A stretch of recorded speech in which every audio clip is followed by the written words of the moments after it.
Alors, je propose qu'on commence. Donc, bienvenue à tous. Moi, je suis ravie de vous accueillir pour ce webinaire dédié à un sujet qui n'est pas un sujet nouveau, qui est le sujet d'NDC. On va le voir tout au long de ce webinaire. On a déjà entendu parler de ce sujet, mais pendant longtemps, ce qui a cristallisé un peu les débats ou les interventions, c'était plutôt de savoir si on était pour ou contre NDC, si c'était une bonne chose pour le marché ou pas. Et aujourd'hui, ce qu'on peut dire, c'est qu'on a quand même une vraie avancée, c'est-à-dire qu'on n'est plus sur un sujet qui est lointain, qui est probable ou peu probable, mais aujourd'hui, c'est une norme qui est déployée assez largement dans le secteur du loisir, qui se déploie de plus en plus dans le secteur du voyage d'affaires. Et l'angle qui va nous intéresser aujourd'hui, donc c'est plus tellement de savoir si c'est une bonne évolution ou pas, mais c'est plutôt de comprendre les différentes manières de développer NDC et pourquoi le Direct Connect semble être plus performant. Et pour aujourd'hui, donc pour ce webinaire, moi j'ai le plaisir d'être accompagnée de deux experts qui vont échanger avec moi pendant une heure. Donc Maxime Piala, qui est le CEO de Super Tripper. Bonjour. Merci Maxime, bienvenue. Et Hervé Cozard, qui est le directeur des ventes chez Air France KLM. Bonjour. Je vous laisse peut-être tous les deux prendre un peu la parole pour vous présenter un peu vos entreprises et vos rôles. Avec plaisir. Donc moi, Maxime Piala, je suis le CEO de Super Tripper, qui est une agence de voyage d'affaires nouvelle génération. Alors chez Super Tripper, on a un positionnement qui est vraiment unique sur le marché. Globalement, on combine deux expertises. La première qui est la technologie. Donc on développe, ça fait plus de 10 ans que l'on développe notre propre solution dans nos bureaux français, qui permet globalement d'optimiser l'expérience utilisateur avec beaucoup de connexions directes. Donc également de réduire les coûts. Et on va également avoir cette expertise de service. Donc on est une vraie agence de voyage d'affaires avec des agents de haut niveau à Paris dans nos bureaux qui servent un service 24/24 de qualité. Ok, vous combinez et donc voilà, chez Super Tripper, notre mission, c'est vraiment d'offrir le meilleur du service et de la technologie pour garantir la sérénité finalement aux entreprises qui travaillent avec nous. Ok. Merci Maxime pour cette présentation. Hervé ? Oui, bonjour, Hervé Cozard. Moi, je suis le directeur des ventes agences pour Air France KLM en France. Je ne sais pas si c'est nécessaire de présenter la compagnie Air France. On fait de notre mieux, en tous les cas, pour que les clients corporate ou agences choisissent et préfèrent Air France au départ de la France. Et je m'occupe dans mon portefeuille de toutes les agences, effectivement, du loisir jusqu'au business, c'est-à-dire du tour opérateur aux agences en ligne et aussi aux agences TMC qui servent nos clients corporate que l'on peut avoir au travers de la France.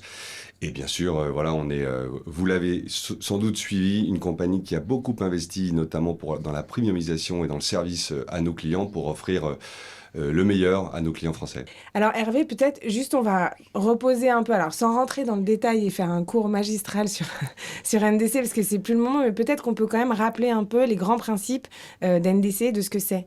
Oui, je vais essayer effectivement, pas de revenir à la genèse de NDC, mais plutôt expliquer pourquoi NDC et qu'est-ce que ça fait la place à quoi.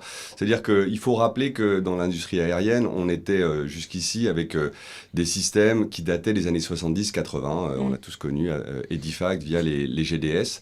Et entre-temps, bien sûr, on a eu l'avènement d'Internet et on a dû innover énormément. Et le problème s'est posé, notamment pour Air France, qu'on arrivait à vendre sur notre site web des innovations qu'on n'arrivait plus à vendre via les systèmes archaïques des années 70-80. Je donne juste un exemple pour qu'on comprenne, c'est par exemple sur Edifact, on est limité par 26 lettres de l'alphabet pour nos tarifs. Donc on ne peut mettre que 26 tarifs en machine par destination, alors qu'on en a besoin de beaucoup plus pour être beaucoup plus compétitif vis-à-vis de nos concurrents. Et on pouvait l'être sur notre site web, alors qu'on ne pouvait pas l'être via les agences de voyage. Donc c'était plus possible. Et donc IATA a inventé cette norme NDC, qui nous permet d'aller beaucoup plus dans des innovations. Et c'est aussi, j'allais dire, une demande de nos clients. Tous nos clients nous demandaient de plus en plus de personnalisation. Ouais. Et NDC permet d'aller justement chercher cette personnalisation pour nos clients. Ok, donc les points de friction, c'était ça. C'était pas suffisamment de tarifs et pas de possibilité d'accéder à l'ensemble des services proposés. Uniquement du tarif, alors qu'aujourd'hui, on vend bien plus que du... Voilà, il y a beaucoup plus de services, les sièges, les bagages. Enfin, il y a beaucoup de services qui étaient difficilement vendables dans l'univers Edifact, qui est aujourd'hui beaucoup plus simple et qui nous permet aussi d'innover encore plus pour demain. Et j'ai plein d'exemples qu'on donnera peut-être plus tard, mais par exemple sur la vente de SAF, c'est-à-dire le Sustainable Aviation Fuel, comment on fait pour justement, il y a beaucoup de corporates qui le demandent, on n'aurait pas pu plus le vendre via Edifact. Aujourd'hui, on peut le vendre via NDC. Ok, ce qu'on ne pouvait pas faire avant. Ok. Où est-ce qu'on en est aujourd'hui du déploiement d'NDC? Je crois que c'est très largement déployé dans le loisir. Ça s'est fait de façon presque indolore dans le loisir. Alors, effectivement, aujourd'hui, le NDC, pour donner quelques chiffres, Ouais. pas énormément, mais juste pour donner un point clair, aujourd'hui, NDC, c'est 1 billet sur 2 pour Air France en France. Donc, 1 billet sur 2 vendu en France, sur Air France, est vendu NDC. Tout Donc billet ça, confondu. c'est tout billet confondu. Donc, c'est une vraie réalité, tu l'as dit dans ta présentation, on ne se pose plus la question. C'est-à-dire que ça a fortement accéléré l'année dernière. Et quand on regarde ensuite par segment, on a effectivement sur le loisir et notamment les agences en ligne qui sont connectées directement, donc qui sont à des 95-97% de NDC. Et sur la partie business travel, on est aujourd'hui à 17%. Ok. Donc on a quand même augmenté fortement. Depuis janvier, on est passé de 10 à 17. Donc c'est Il y a une très accélération. important, une accélération. Et ça, c'est une moyenne. C'est-à-dire que quand on regarde après corporate par corporate, il y a des corporates dans certaines TMC qui sont déjà à 80% d'adoption NDC. Donc voilà, les choses avancent vite, le déploiement est massif aujourd'hui, et donc voilà, c'est une vraie réalité. Alors justement, donc aujourd'hui, pour que ça se soit possible, il faut qu'il y ait des entreprises et toutes ces sociétés, ces éditeurs de solutions technologiques ou les TMC qui ont leurs propres solutions, qui doivent se connecter du coup et s'adapter à cette nouvelle norme pour accéder à ce nouvel inventaire. C'est quoi les différentes possibilités aujourd'hui d'accéder à cet inventaire? Oui, alors pour se connecter à NDC, il y a deux grandes possibilités. La première, c'est, j'allais dire, celle qu'on connaissait auparavant, c'est-à-dire l'agence décide de passer par un partenaire technologique pour accéder au contenu NDC. Aujourd'hui, on a 24 agrégateurs qui font ça et qui ont le NDC Air France. C'est beaucoup plus qu'avant. Oui. Dans ces 24 agrégateurs, il y a bien sûr les 3 GDS que l'on connaît, que sont Amadeus, Travelport ou Sabre, qui vient de se connecter le 6 mai au NDC Air France. Donc, ça dépend bien sûr du besoin de l'agence. On parle là de l'aérien, mais il y a aussi les locations de voitures, le rail, etc., etc. Donc il y a des agrégateurs qui vont offrir une offre personnalisée à chaque agence. Donc c'est à l'agence de choisir.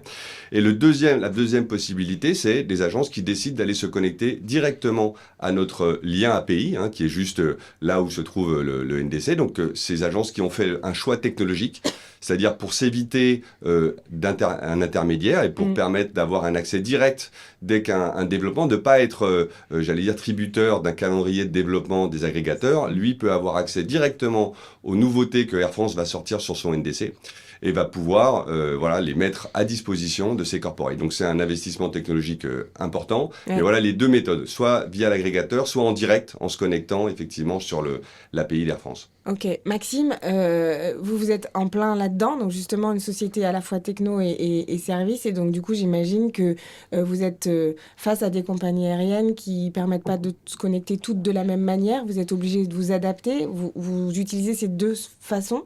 Effectivement, alors nous, chez SuperTripper, déjà notre ADN, c'est vraiment d'offrir un maximum de connexions directes.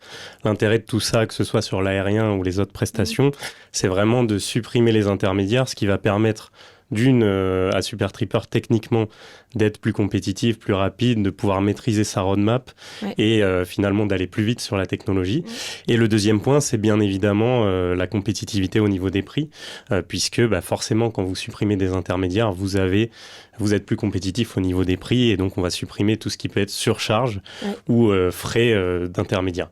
Donc effectivement, nous, on a ces deux modes de connexion aujourd'hui, que ça soit du GDS, du Direct Connect et également de l'agrégateur, donc 3 modes, pardon. Et on s'adapte en fait en fonction des compagnies. Donc là, l'intérêt pour nous, bien évidemment, quand on a la compagnie nationale qui nous permet de nous connecter en direct, pour nous, le choix était évident puisque ça nous apporte beaucoup d'avantages, que ce soit au niveau de la compétitivité des prix et techniquement également, ça nous permet finalement de pouvoir avoir une expérience online optimale et améliorer l'expérience utilisateur globale. Alors, en quoi, justement, ça améliore l'expérience et ça vous permet d'accéder à plus de choses, cette partie directe, parce qu'on a l'impression, enfin, pour celui qui n'est pas technophile, en fait, quelle est la différence entre passer par un agrégateur, passer en direct? Enfin, j'ai l'impression qu'il y a une confusion sur le marché sur ces deux sujets, que tout le monde parle un peu de tout. Bien sûr, il y a une grosse confusion. Donc, concrètement, en fait, les avantages de se connecter en direct, c'est déjà, comme le disait Hervé, de pouvoir gérer sa roadmap, être maître de ses développements, avoir accès aussi avant tout le monde aux nouvelles fonctionnalités d'Air France. Et donc, nous, on a travaillé pendant plusieurs années avec Air France pour pouvoir proposer finalement notre propre expérience sur la plateforme. Et concrètement, comment ça se traduit aujourd'hui? Ça se traduit par des taux d'adoption très forts sur notre plateforme. De manière générale, en fait, on est à 94% de taux d'adoption online, quand une agence en moyenne est à 70%. Et donc, ça rejaillit à deux niveaux finalement chez les entreprises. Le premier niveau, c'est que déjà, on réduit fortement les coûts, parce qu'au-delà des surcharges, le fait d'augmenter les taux d'adoption online permet de supprimer les frais d'agence offline, tout simplement. Et aujourd'hui, je pense qu'aussi, c'est la demande finalement des utilisateurs. Ils ont envie de contacter un service client uniquement quand ils en ont besoin, quand ils en ont envie, et pas parce qu'ils en ont besoin finalement. Donc voilà, NDC et le Direct Connect nous a permis ça, c'est-à-dire d'offrir une expérience entièrement intégré sur notre plateforme, avec la possibilité de modifier, de réserver online, d'annuler, d'ajouter ses bagages, de tout faire en fait comme sur le site d'Air France. Ok. Alors, si on rentre un peu dans le détail sur la transparence tarifaire, en fait, vous parlez souvent de ce point-là. En quoi ça vous permet vraiment d'être vraiment plus transparent que quand on passe par un agrégateur ou... Alors oui, à ce niveau-là, c'est très simple. Air France nous envoie des tarifs et on renvoie directement ces tarifs-là aux clients sans aucun frais sur la partie NDC, puisqu'il n'y a pas d'intermédiaire. Donc déjà, on a des prix totalement transparents pour le client, et au-delà de ça, bien évidemment, on est plus compétitif puisqu'on va supprimer toute la partie surcharge qui est présente lorsque vous utilisez un agrégateur, un GDS, peu importe, pour distribuer NDC. Donc aujourd'hui, pour parler un petit peu de chiffres, face à une agence, pour vous donner un ordre d'idée, qui n'est pas connectée en NDC, c'est environ 280 € d'économie sur un aller-retour Paris-New York. Qui n'est pas connecté en NDC. Voilà, là je parle hors NDC. Hors NDC, donc qui est sur l'ancien modèle Edifact. Exactement. Donc il y a une surcharge. Non, là, c'est pas là, on parle de la différence de prix. Okay. Je te laisse peut-être. Non, c'est un point important que NDC apporte par rapport à Edifact, c'est que NDC nous permet. Je parlais de la limitation d'Edifact avec 26 lettres de l'alphabet. Sur NDC, on n'a pas cette limitation, et du coup, on arrive à faire ce qu'on appelle la tarification continue, qui nous permet en fait de faire des marges d'escalier moins importantes quand on commence à monter et que la demande est forte.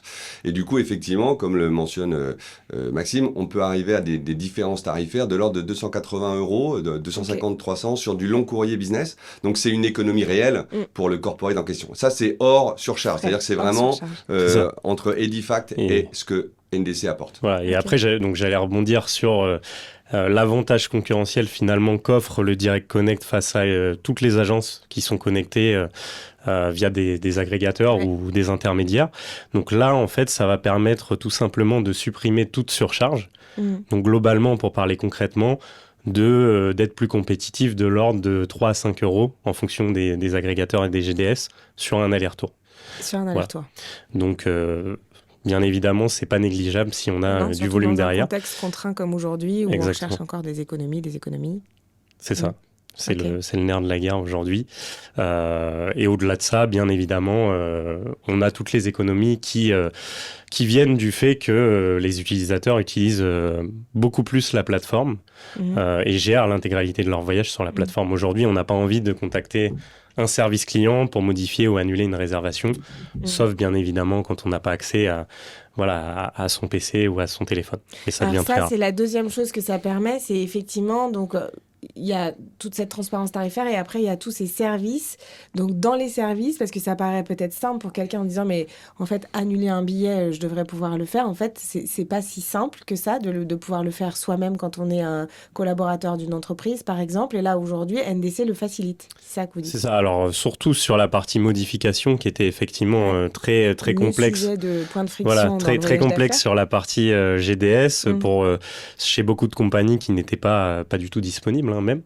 Et c'est vrai que finalement la norme NDC et le Direct Connect apportent cette flexibilité-là qui est aujourd'hui, je pense, attendu dans le voyage d'affaires. Et nous, c'est ce qu'on a constaté, hein, c'était vraiment notre vision quand on a commencé. Aujourd'hui, on a l'habitude finalement d'utiliser des sites au quotidien qui sont Booking, Trainline, pour ne pas les citer, par exemple, sur lesquels on a des expériences utilisateurs qui sont vraiment très optimisées. Et il y avait un vrai décalage avec le voyage d'affaires. Ouais. Aujourd'hui, on est en train, justement, avec toutes ces connexions et ces acteurs technologiques, de combler cet écart finalement pour offrir une expérience optimale à l'utilisateur. Ok. Ça rejoint ce que vous venez de dire là, un point. Je vois une réflexion de Claude qui dit ça n'a pas de sens de mélanger le loisir et le corpo et l'adoption NDC sur le loisir et sur le corpo parce que on est sur des réalités qui sont très différentes. Évidemment, en fait, ce qu'on a dit, c'était simplement pour poser le contexte et pour montrer que dans le loisir, il y avait quand même, ça s'était mis en place beaucoup plus rapidement. Mais c'est vrai que dans le voyage d'affaires, c'est pas que le voyage d'affaires a nécessairement on va dire, traîner la patte pour y aller, c'est qu'il y a beaucoup plus de complexité, effectivement, et beaucoup plus d'interaction entre différents acteurs, entre le collaborateur, l'éditeur de solutions technologiques, la TMC, qui fait que on n'arrivait pas au début à proposer l'intégralité des services dont a besoin un voyageur d'affaires. Oui, en fait, effectivement, c'est très différent le loisir. Oui, Et c'était bien sûr, effectivement bien sûr. pour mentionner le fait que NDC était aujourd'hui en pleine accélération et que sur le voyage d'affaires, ça va moins vite et ça va moins vite pour des raisons qui sont effectivement normales. C'est-à-dire que c'est à la fois aussi des couches technologiques importantes dans le voyage d'affaires. Il y a non seulement Air France, mais il y a ensuite l'agrégateur. Il peut y avoir aussi l'OBT. Donc il y a un certain nombre d'acteurs technologiques qui doivent se mettre à niveau de NDC. Et il y a aussi, bien sûr, sur le voyage d'affaires, beaucoup plus de servicing qu'on peut en trouver dans le loisir. Et donc voilà, ce servicing dont Maxime vient de parler, il est aussi important. Et c'est souvent en offline ou en online. Donc effectivement, certains ont des solutions qui permettent, j'allais dire, aux collaborateur final de faire lui-même ses changements et ses modifications. Oui. D'autres, il faut appeler l'agence pour pouvoir faire ces modifications. Donc, et c'est pour ça d'ailleurs que sur la partie affaires, Air France a accompagné nos partenaires TMC et pour notamment, pendant longtemps, exempter ces acteurs de la surcharge Edifact. C'est-à-dire, en attendant l'adoption, on a fait en sorte qu'il n'y ait pas les 24 € de surcharge par aller simple d'Edifact pour ces acteurs-là, pour leur permettre de se mettre à niveau et d'accompagner ce changement qui en est un vrai. Hein, on ne le sous-estime pas. On en est où là-dessus, rapidement, sur la surcharge ? Aujourd'hui, on a annoncé qu'il était prévu de passer à une surcharge de 24 € au 1er juillet. Au vu de l'adoption à 17%, on se dit qu'il est encore utile de poursuivre cette surcharge partielle de 3 €. Donc jusqu'au 1er janvier 2026, on a décidé de poursuivre l'accompagnement et de continuer à avoir une surcharge partielle que de 3 € et pas 24. Et on suit bien sûr au quotidien, j'allais dire, les équipes à la fois des agences de voyage, mais aussi des corporates qui veulent voir déployer NDC pour bénéficier une fois de plus des avantages que NDC peut offrir. Hervé, si on se place côté Air France, pour vous, est-ce qu'il y a une vraie différence entre une connexion avec un agrégateur ou une connexion en direct ? Alors, nous le plus important pour nous, c'est l'adoption NDC. Ouais. C'est de pouvoir offrir à nos clients finaux toutes nos innovations. Il n'y a que NDC qui le permet. Ensuite, effectivement, comme on le disait tout à l'heure, les agences font des choix, soit de prendre un intermédiaire technologique pour le faire pour eux, ou alors, comme SuperTripper, d'aller directement à la source pour récupérer notre NDC. Voilà, c'est un choix, j'allais dire, c'est plus tout à fait notre métier de compagnie aérienne, c'est plutôt un choix du distributeur pour arriver à... Alors, nous, effectivement, on a un paysage assez large, je disais 24 agrégateurs et puis des gens qui sont connectés en direct. On s'attache à avoir des équipes dédiées pour répondre à leurs questions. Le Direct Connect nous permet effectivement un échange de proximité et a l'avantage d'avoir aussi un retour client corporate direct. Et donc voilà, on encourage les deux. Nous, tout nous va tant que c'est NDC et que ça participe à cette adoption. Vous, Maxime, vous poussez davantage sur le Direct Connect parce que, sauf erreur de ma part, on n'est pas sur quelque chose de si normé que ça. Même si c'est une norme, en fait, il y a quand même plusieurs niveaux de NDC, plusieurs façons de, je sais pas, de coder ou de crypter le NDC. Je sais pas si on peut dire ça comme ça pour essayer de l'expliquer un peu simplement, qui fait que pour vous, c'est aussi plus simple quand vous arrivez à aller directement à la source et vous êtes sûr que du coup, vous pouvez avoir un bénéfice client qui est très exhaustif à tous les niveaux que ce soit, service, transparence des prix et autres. Oui, bah c'est vrai que nous, si vous voulez, on a le luxe déjà d'avoir des développeurs, d'avoir toute la technologie en interne. C'est une obligation. Là, c'est un luxe. On parle de luxe, mais c'est une obligation pour pouvoir le faire, effectivement, puisque le faire via des intermédiaires, c'est très complexe. Et donc aujourd'hui, on a cette chance-là. On est actuellement sur le marché du voyage d'affaires que deux à proposer cette connexion en direct. Donc j'entends bien sûr sans SBT entre les deux et sans agrégateur. Et donc finalement, ça nous donne un avantage compétitif. Et donc pour nous, bien évidemment, l'avantage, ça a été de pouvoir nous connecter de la manière dont on le souhaitait, pouvoir créer nos propres interfaces grâce à l'API d'Air France et pouvoir aussi finalement travailler avec Air France pour définir une interface qui soit la plus optimale possible pour vendre de l'aérien, pour optimiser les prix et aussi pour pouvoir ajouter des options et gérer son voyage en après-vente, ce qui reste très important et qui n'est pas toujours le cas quand on passe via des intermédiaires techniques. Ok. Vous le faites aussi avec d'autres compagnies aériennes ?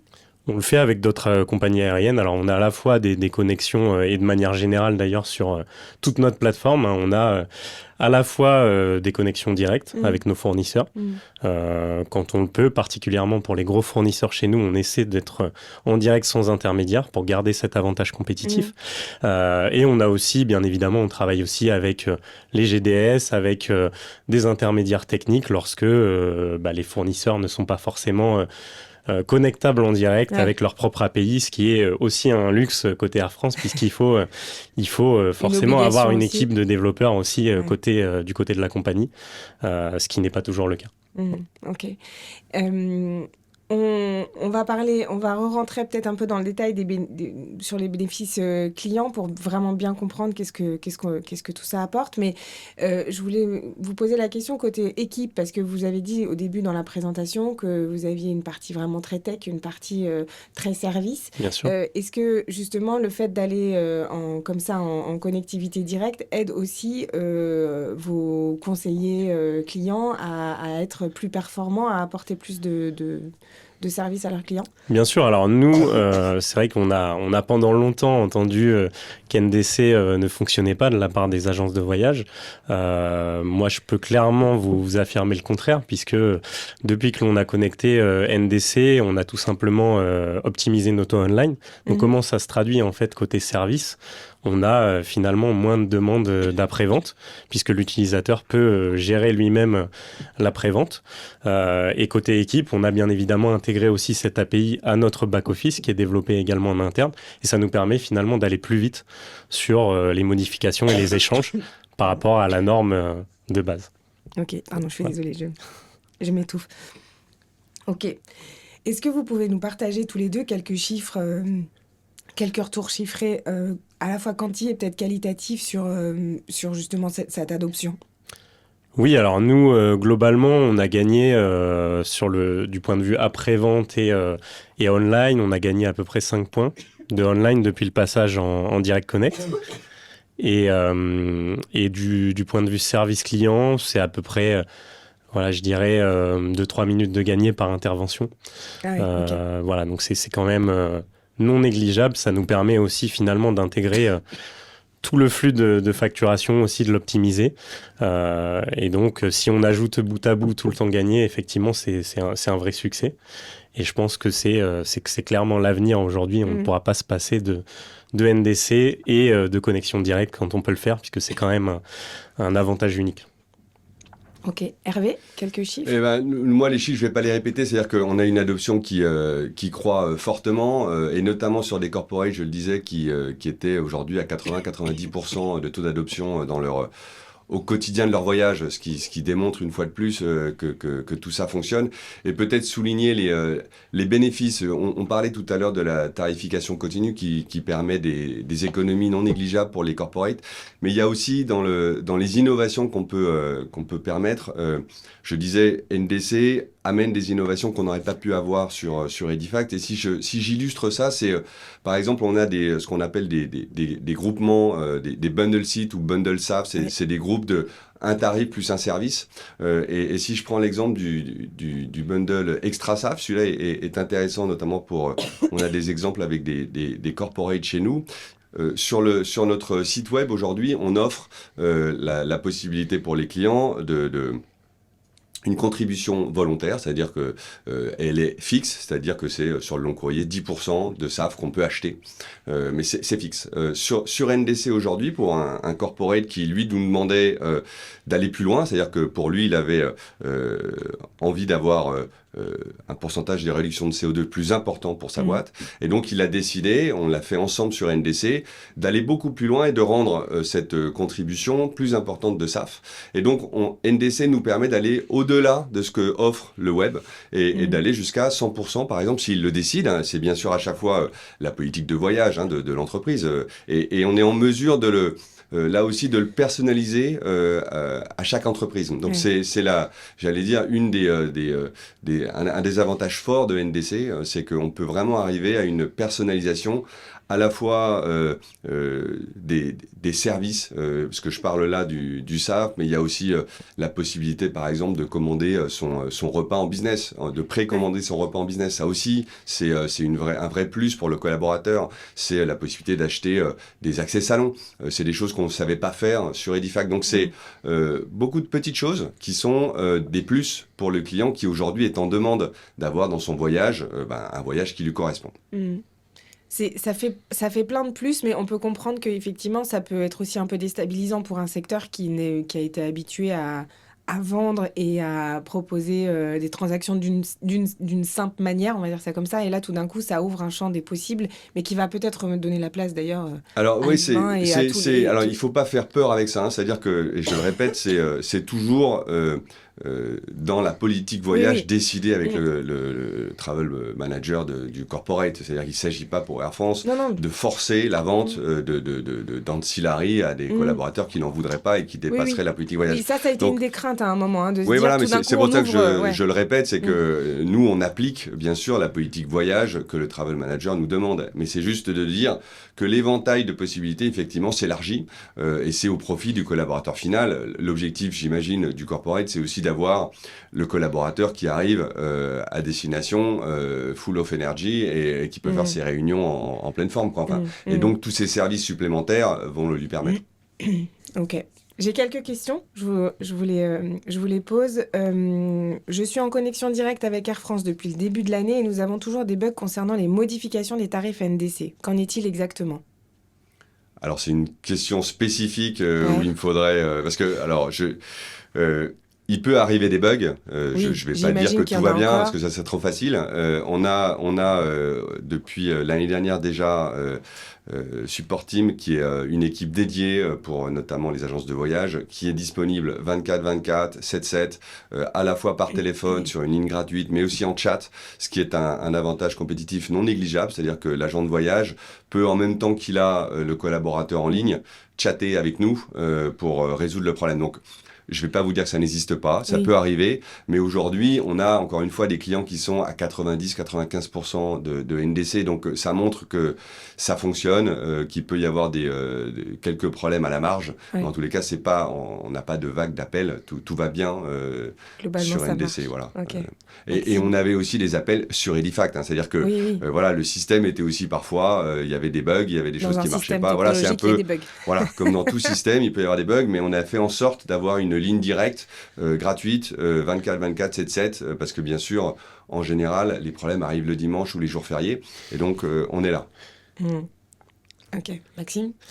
Oui, moi je confirme ce qu'a dit Hervé. Aujourd'hui, nous, du point de vue taux d'adoption, on est proche des 100%. Okay. C'est-à-dire que l'ensemble de nos clients ont accès directement à l'intégralité de l'offre NDC. Oui. Les seuls cas qui doivent rester où on passe par l'offre classique, c'est peut-être quand il y a du code share et que, voilà, des numéros de vol qu'on ne trouve pas forcément sur NDC. Mais ça, c'est vraiment à la marge. Mais sinon, voilà, on est passé proche de 100% en taux d'adoption depuis maintenant bientôt 1 an. Oui. Et c'est quelque chose qui fonctionne très bien, quoi. Il n'y a pas plus de problèmes qu'avant. Au contraire, il y en a moins puisqu'on est capable d'automatiser beaucoup de choses. Oui. Et ce n'est pas au détriment du service, au contraire. Ça permet aux agents de voyage et à toutes les personnes qui fournissent du service de se concentrer finalement sur leur métier et d'apporter la plus-value qu'ils peuvent apporter grâce à leurs compétences. Mais c'est ça, mais tout d'un coup, ça ouvre un éventail qui est très large sur lequel il faut aussi remonter en compétences, découvrir, parce que SAF, le fait de réserver, de pouvoir réserver un repas en business, alors, c'est pas des choses avec lesquelles forcément peut-être les conseillers avant étaient habitués non plus. Donc tout d'un coup, ça rouvre toutes ces possibilités-là aussi et ces obligations de monter aussi... Enfin, il faut monter en compétence sur la techno, mais il faut remonter aussi en compétence sur le service du coup. Oui, bien sûr. C'est vrai qu'il y a un changement aussi finalement au niveau des agents de voyage et de toutes les personnes qui gèrent le service. Nous, voilà, on a aussi cet avantage finalement de développer notre propre back-office. Donc on a intégré tout ça dans le back-office. Finalement, c'est assez neutre pour les agents de voyage. Mais oui, c'est un changement pour l'industrie qui n'est pas négligeable, mais finalement qui était obligatoire, puisque je partage totalement ce que dit Hervé. On était sur des normes et des API, donc la manière de se connecter, qui était totalement dépassée. Si on voulait tout simplement optimiser le parcours, l'expérience utilisateur et offrir une expérience digne de ce nom dans le voyage d'affaires aux collaborateurs. Ok. J'ai une question. Alors, je ne sais pas si on va avoir la réponse, mais donc, le point, c'est de dire qu'avec Edifact, en gros, toutes les TMC et toutes les compagnies, elles passaient par un seul et même canal, qui était le canal GDS. Avec NDC, il y a autant de combinaisons que de compagnies, /OBT, /TMC. Donc, tout d'un coup, c'est très complexe. Est-ce qu'on aura un jour accès aux mêmes fonctionnalités, aux mêmes combinaisons que sur Edifact? C'est-à-dire que tout le monde ait accès à la même chose? Alors en fait, c'est déjà le cas. C'est simplement, si vous voulez, c'est la technique qui va décider finalement si vous pouvez le faire ou pas. Mais c'est pas une réalité. C'est ça. Si, c'est possible, mais tout dépend de vos développements. Oui, voilà, donc c'est ça, nous, aujourd'hui, l'offre, elle est totalement ISO par rapport à une offre GDS avec tous les avantages que j'ai cités, donc avantages compétitifs sur le tarif et aussi sur les taux d'adoption. Donc il n'y a pas de différence en fait au niveau de l'offre, bien au contraire. Non, il n'y a pas de différence, mais aujourd'hui, tous les systèmes ne sont pas aussi matures les uns que les autres, ce qui fait que la réalité de l'observateur, c'est qu'on ne voit pas forcément la même chose chez tout le monde et tous les clients n'accèdent pas exactement à la même offre, forcément, en fonction de la configuration qu'ils ont. Oui, bien sûr. C'est juste ou pas? Vous me dites si je dis. Oui, non, c'est totalement juste. En fait, forcément, aujourd'hui, quand vous dépendez d'un intermédiaire, que ce soit un GDS, un agrégateur, ou même un SBT, qui peut y avoir entre les deux, ou qui peut, lui, être connecté en direct également, vous subissez quelque part les choix de cet intermédiaire technique, et donc vous subissez la technologie. Donc effectivement, nous, c'est un de nos gros avantages. On a le choix, finalement, sur le parcours utilisateur, sur l'offre aussi que l'on va display à l'utilisateur final. Et donc, quand on a ce choix-là, ça fonctionne très bien. Ok. J'ai un autre point, on ne va pas pouvoir le faire, mais on nous demande un affichage NDC versus non NDC sur Supertripper. Peut-être qu'à la suite du webinaire, on pourra renvoyer ça. Avec plaisir. Alors après, bien évidemment, si vous voulez voir notre interface, vous allez sur le site, vous faites une demande de démo et il n'y a pas de problème. On pourra vous montrer la différence. Ok. J'ai une autre question. Tous les services complémentaires, choix repas, résa d'un accès salon dont on parlait, sont peut-être intéressants, mais il faut arrêter de vendre du rêve. Ces fonctions ne sont pas disponibles sur les OBT. Alors, mais c'est un petit peu ce qu'on disait tout à l'heure, c'est-à-dire, et c'est un petit peu le sujet de ce webinaire, c'est-à-dire que nous, NDC nous permet d'élargir l'offre, c'est-à-dire qu'on va offrir beaucoup plus que juste le tarif qu'on offrait avant. On offre des services en plus. Et la difficulté aujourd'hui dans le voyage d'affaires, c'est qu'il y a des strates technologiques en plus, c'est-à-dire que nous, on est prêts, et ensuite, il faut que l'agrégateur, l'OBT, etc., se mettent à développer ce que le client final lui demande. C'est-à-dire que si le client final, quelque part, lui demande pas les accès salon, lui va pas développer la fonctionnalité accès salon, alors qu'il l'a, c'est sorti de l'API Air France. Donc, Maxime disait, lui, de son côté, c'est lui qui décide. C'est-à-dire, s'il veut ouvrir et que le client lui demande, il l'ouvre du jour au lendemain. De la partie de ceux qui ont fait le choix d'un OBT plus d'un agrégateur, c'est un peu plus long. Donc c'est cette transition qui permet parfois, qui malheureusement rend parfois un peu long du moment où ça sort chez nous jusque la disponibilité pour le client final. Voilà, mais ça, j'allais dire, c'est la technologie qui avance vite, c'est-à-dire encore une fois, par rapport à ce qu'on avait déjà l'année dernière et tout ce qu'on a déjà aujourd'hui, à la fois en API Air France, mais aussi dans les principaux GDS qui offrent le NDC, on a pratiquement la majorité des services qui sont disponibles. Donc bon, je sais pas ce que on appelle ça un spectateur, téléspectateur, un participant avait comme configuration aujourd'hui, mais peut-être que demain ce sera résolu. C'est obligé. Enfin, je veux dire, s'il le demande à son agrégateur, il n'y a pas de raison qu'il ne le rende pas disponible pour le client final. Voilà. Ok. Encore faut-il savoir que ça existe et après le demander effectivement à son agrégateur. Oui, nous, en tous les cas, c'est le rôle de mes équipes de faire en sorte que le marché soit au courant de toutes les nouvelles fonctionnalités qu'on sort pour que, effectivement, le collaborateur ou le travel manager puisse demander à son agrégateur ou son agence de le rendre disponible. Ok. J'ai un autre point. Pourriez-vous décrire les écarts pour les clients/voyageurs entre du contenu NDC en direct et celui intégré par un agrégateur ? Alors, dehors de la surcharge 3 à 5 euros qui a été évoquée et qui par ailleurs est parfois refacturée indirectement par les agences en proposant des connexions directes. Oui. Voilà, pour te donner... Alors, au niveau des tarifs, il n'y a pas d'écart entre un agrégateur et une connexion directe. Okay. L'écart, il se fait vraiment au niveau de la distribution. Okay. Donc, c'est cet intermédiaire justement que vous allez utiliser qui forcément, lui, a besoin de se rémunérer et donc qui va à la fois facturer des frais. Donc, vous avez des frais plus la surcharge qui est appliquée par la compagnie. Donc globalement, forcément, quand vous êtes en direct, vous êtes beaucoup plus compétitif puisque vous supprimez la rémunération de l'intermédiaire, mais également toutes les surcharges de distribution. Ok. Un point à ajouter là-dessus, non ? Non, oui, c'est bien expliqué par Maxime. Comment sont répercutés de manière transparente les coûts de développement associés à la connexion NDC ?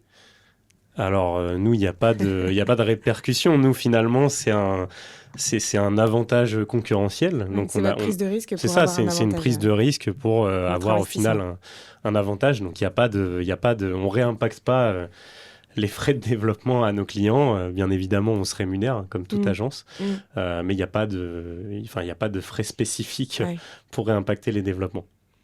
Alors justement, sur cet avantage compétitif, Maxime, on en parle depuis le début, mais justement, ça repose sur une infrastructure qui est ultra robuste, avec beaucoup de développeurs. Vous avez combien de développeurs, vous ?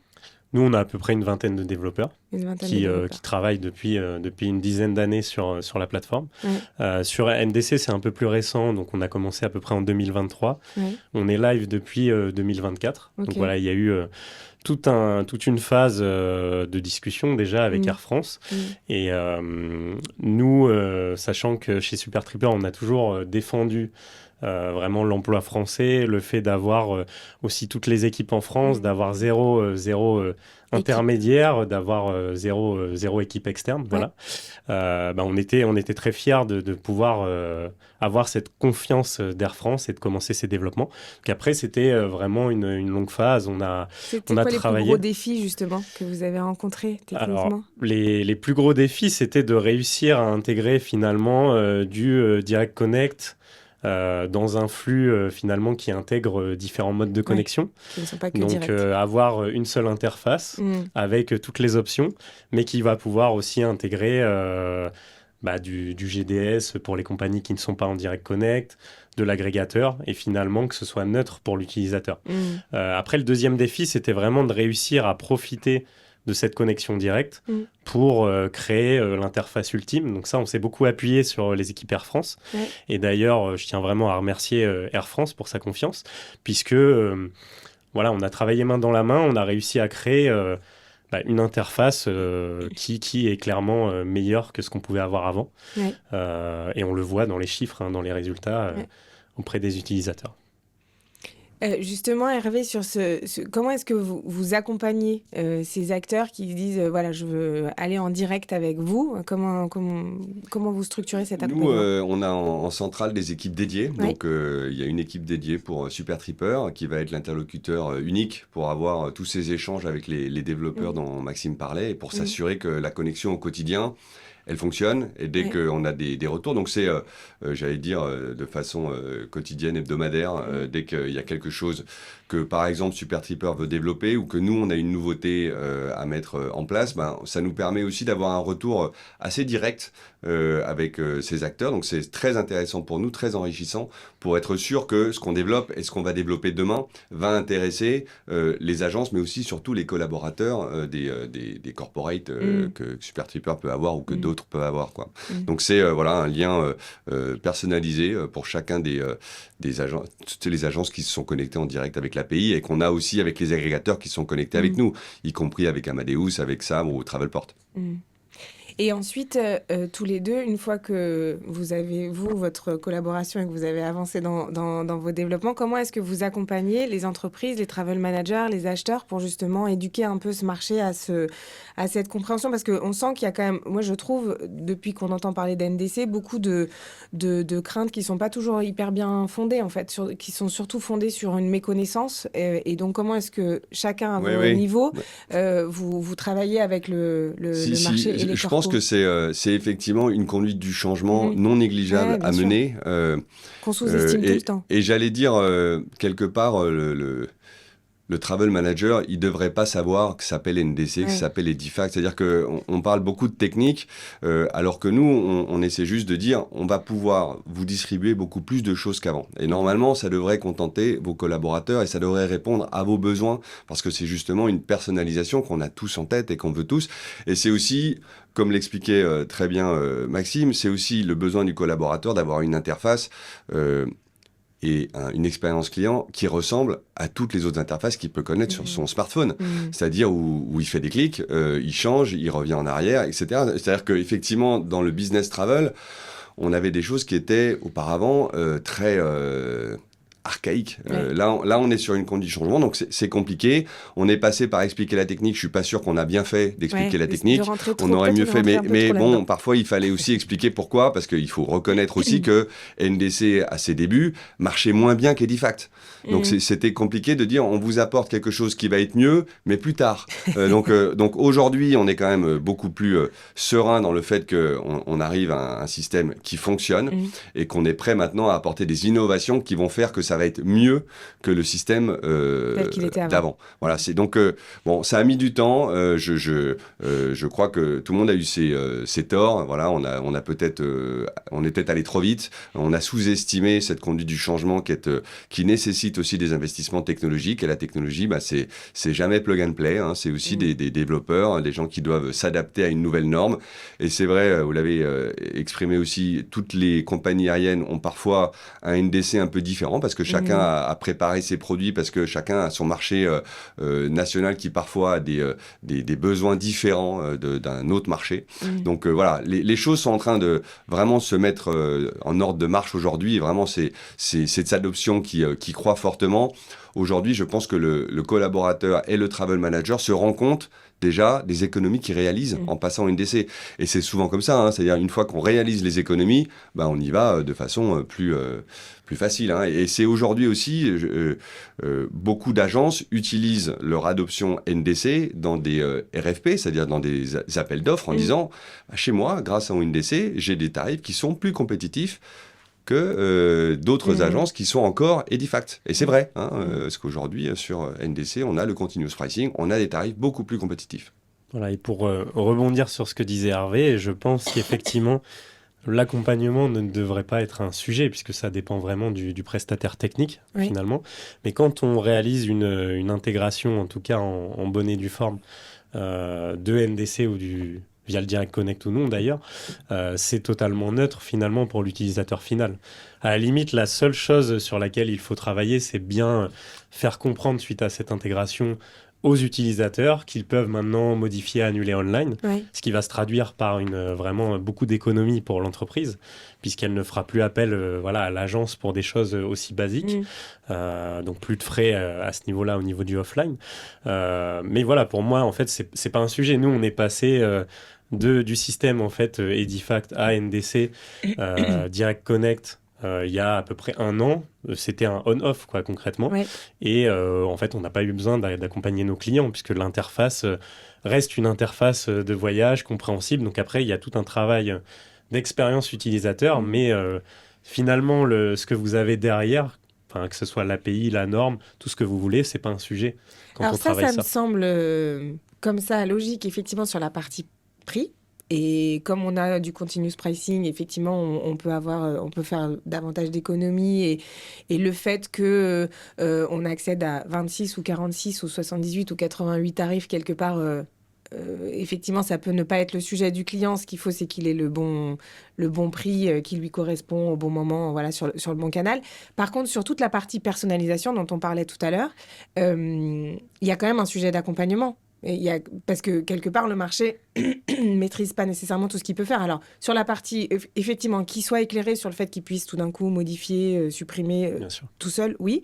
Après, qu'il puisse tout d'un coup acheter du SAF un peu, beaucoup, qu'il puisse acheter des repas différents. Et puis, je ne sais pas si on a une espèce de vision, de projection sur ce que va pouvoir être la panoplie des services que va pouvoir personnaliser le client. J'imagine que là-dessus, il y a quand même une petite éducation quand même à la fois du marché, alors côté agence des conseillers, mais aussi, j'imagine, de vos deux côtés à tous les deux, du côté des travel managers et des acheteurs qui, eux, du coup, doivent... J'imagine, j'en sais rien, mais c'est l'hypothèse que je fais, repenser l'usage du voyage ou enfin la façon de voyager de leurs collaborateurs en disant est-ce que cette population-là, on lui permet d'autres choses, on lui permet de personnaliser les choses différemment et donc on rentre dans la politique voyage et dans le paramétrage de Oui, mais de ça, tout ça. j'allais dire, c'est le travail au quotidien des équipes commerciales d'Air Ça, c'est ce France que qui vous vont faites, ouais. visiter les corporates Ouais. avec lesquels on a des contrats pour leur dire voilà toutes les nouveautés qu'on va mettre sur étagère. Ouais. Est-ce que dans votre politique voyage, vous les intégrez ou pas à quel prix, à quelles conditions, etc. En quoi Donc ça peut être c'est intéressant, effectivement le travail de promotion des équipes quant aux nouveaux produits et services qu'Air France va offrir demain via NDC. On est sur un niveau, pardon, juste pour aller plus loin, mais sur un niveau promotion, il y a un niveau formation aussi ou Non, essentiellement ça reste, promotion. oui, c'est promotion, c'est des produits, on ne réinvente pas la roue, Non, mais parce que je réserver préfère savoir. son repas en business, c'est une nouveauté, mais pas besoin de formation pour le faire, quoi. Ok. Oui, c'est ça. En fait, finalement, ça change un petit peu au niveau de la granularité des options. Ouais. Mais voilà, pour les acheteurs qui peuvent être inquiets à ce niveau-là, bien Ouais. évidemment, c'est géré dans la politique voyage. Donc, on peut choisir ce qu'on autorise ou pas sur l'outil. Et après, voilà, le choix d'une option, finalement, ça reste quelque chose de très simple quand on travaille une expérience utilisateur sur un outil. Voilà, on est tous habitués dans la vie de tous les jours Ouais. à le faire. Et finalement, c'est pas un frein à l'adoption. Ok. Est-ce qu'on peut dire aujourd'hui, selon vous, qu'NDC est mature ou il reste encore des choses à construire, selon vous? Alors, il y a toujours des choses à construire, mais pour moi, NDC aujourd'hui est bien meilleur que l'ancienne norme. C'était pas le cas il y a quelques années, mais aujourd'hui, je peux l'affirmer, pour pouvoir l'utiliser avec beaucoup de volume au quotidien. Voilà, c'est quelque chose qui nous permet beaucoup de choses que l'on ne pouvait pas faire avant. Et finalement, qui permet à toutes les boîtes intégrant de la technologie d'avancer plus vite. Ok. Nous, c'est très clair. Les taux d'adoption sont là. C'est un billet sur deux, je le disais au début. Les autres compagnies aériennes aussi. Les compagnies majeures se mettent aussi à NDC. C'est une norme IATA. C'est beaucoup d'innovations à venir.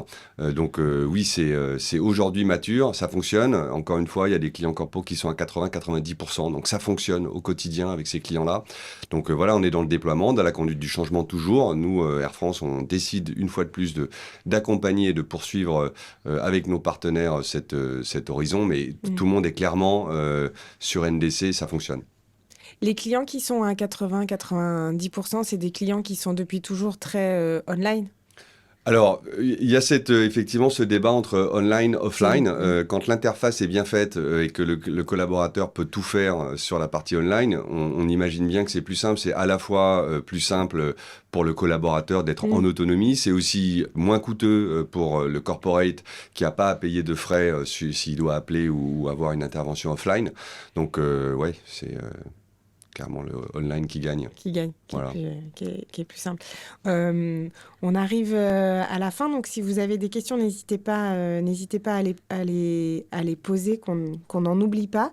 J'ai une question pour vous deux. Quelle est votre vision un peu sur les prochaines grandes évolutions de la distribution dans le voyage d'affaires ? Oui, alors... Moi, de manière globale, ma vision, finalement, ça ne va pas vous surprendre, mais elle n'a pas changé depuis la création de Super Tripper, donc depuis 10 ans. Voilà. Moi, je pense que dans la distribution, et plus particulièrement au niveau des TMC, des agences de voyage, il va y avoir une évolution, en fait, vers des acteurs qui vont maîtriser de plus en plus la technologie. Et d'ailleurs, on le voit déjà aujourd'hui... Voilà, les acteurs qui gagnent de grosses parts de marché intègrent tous de la technologie. Je pense qu'on va de plus en plus aller vers ça, vers des connexions directes, que les agences vont vouloir se différencier par leur technologie et pas uniquement par leur service. Cependant, je ne fais pas partie de ceux qui pensent que le service va disparaître. Je pense qu'aujourd'hui, il faut les deux. Il faut un modèle hybride qui intègre les deux, mais encore une fois, que ce soit un choix pour l'utilisateur de faire appel au service quand il a besoin d'expertise et non pas une obligation. Ok. Merci, Maxime. De notre côté, pour Air France, bien sûr, la distribution, on en a besoin. C'est-à-dire les TMC sont l'intermédiaire avec nos clients finaux, avec qui on travaille, avec qui on a des contrats, les corporates. C'est très important pour nous parce que c'est nécessaire. C'est-à-dire que nous, on ne vend que l'aérien. Le corporate a souvent besoin d'une offre beaucoup plus complète. Donc, on ne saura jamais le faire. Et ensuite, le NDC aujourd'hui se développe. Nous, notre ambition, c'est toujours de répondre aux besoins de nos clients. Aujourd'hui, le besoin du client, il est de plus en plus à personnaliser son voyage. Donc NDC nous permet d'aller plus loin dans cette personnalisation. Donc ça va être beaucoup d'innovations qui vont arriver pour justement répondre à ce besoin croissant des clients. NDC va le permettre. Sachant qu'NDC, c'est le premier chapitre, non, d'un chapitre un peu plus... Oui, alors effectivement, c'est One Order, One Order, mais en fait, One Order, c'est plutôt une partie qui va concerner les compagnies aériennes, c'est-à-dire comment nous aussi, on a beaucoup de systèmes un peu archaïques qui par exemple, font que quand on change un billet, l'ancillary ne suit pas forcément le billet. Donc, nous, on va faire en sorte que chez nous, ça va être beaucoup plus simple qu'un PNR aujourd'hui où c'est beaucoup de différentes lignes qui sont dedans. Donc, on essaie de simplifier tout ça. C'est j'allais dire, une évolution qui va surtout concerner les compagnies aériennes. Et ce qu'il faut retenir, c'est que il faut être NDC pour faire One Order. C'est-à-dire que c'est pas un deuxième NDC. C'est-à-dire qu'une fois qu'on est NDC, on sera One Order Proof. Donc c'est ça qu'il faut retenir. C'est-à-dire le NDC suffira pour aller vers One Order. Et One Order, c'est avant tout une simplification de toutes ces transactions qui étaient du côté des compagnies aériennes trop importantes et un peu encore archaïques. Ok. Maxime, un point là-dessus ou non sur One Order? Non, j'ai rien de spécifique à rajouter. Je pense que c'est encore... ça va arriver, voilà, on en parlera ça sur arrivera d'autres... probablement, mais c'est encore lointain. Et aujourd'hui, on est encore finalement dans une transition qui n'est pas encore terminée pour la majorité du marché. Donc voilà, je pense que terminons déjà cette transition avant de parler de l'étape d'après. Alors justement, parce qu'a priori, tout le monde ne partage pas le côté mature, parce que du coup, j'ai un commentaire on me dit, la réalité aujourd'hui, c'est qu'un billet NDC, il ne peut pas être modifié en ligne et qu'il faut passer en off. Et que dès la seconde modification, l'agence doit elle-même passer par un chat dédié Air France KLM. C'est très précis. Ouais, c'est très précis. Dire que c'est plus simple, moins coûteux et mature, c'est prématuré. Voilà ce qu'on dit. C'est pas vrai du tout. C'est-à-dire qu'on peut modifier, un billet en ligne et ça pose pas de problème. Donc, même s'il y a une deuxième fois, deuxième modification. Après, ça dépend des billets. Sur une deuxième modification, il y a certains billets effectivement où ce n'est pas possible online, mais on a des outils derrière qui permettent de le faire. Donc finalement, que vous appeliez l'agence pour le faire sur un GDS ou tout simplement que les agents le fassent directement via une interface, ça change pas grand-chose. Ça change pas Voilà. grand-chose. Ok. Mais aujourd'hui, statistiquement, la majorité des billets qui sont modifiés une fois et Mhm. pas deux. Donc, Oui. l'intérêt de tout ça, c'est vraiment d'arriver à digitaliser les premières modifications, ce qui déjà va couvrir 95% du besoin. Ok. Donc, globalement, ça marche. Ça Tout à marche. fait. Ouais. Est-ce que vous avez un dernier point à ajouter pour les participants? Non, je pense qu'on a, On a fait le tour. Ouais, en tout cas, merci. On a fait le tour Ah et ouais. merci beaucoup. En tout Merci cas. à vous. Merci à tous les deux pour la clarté de ces explications. J'espère en tout cas que c'est un peu plus limpide pour les gens qui nous ont écoutés, donc sur le fonctionnement d'NDC, sur aujourd'hui c'est les différentes possibilités qu'on a de se connecter, pourquoi le Direct Connect semble être la solution la plus performante à la fois au bénéfice du client mais aussi au bénéfice des équipes internes. Donc merci à tous les deux pour ces Merci échanges. beaucoup. Merci à vous. Merci. Bonne Au journée. revoir.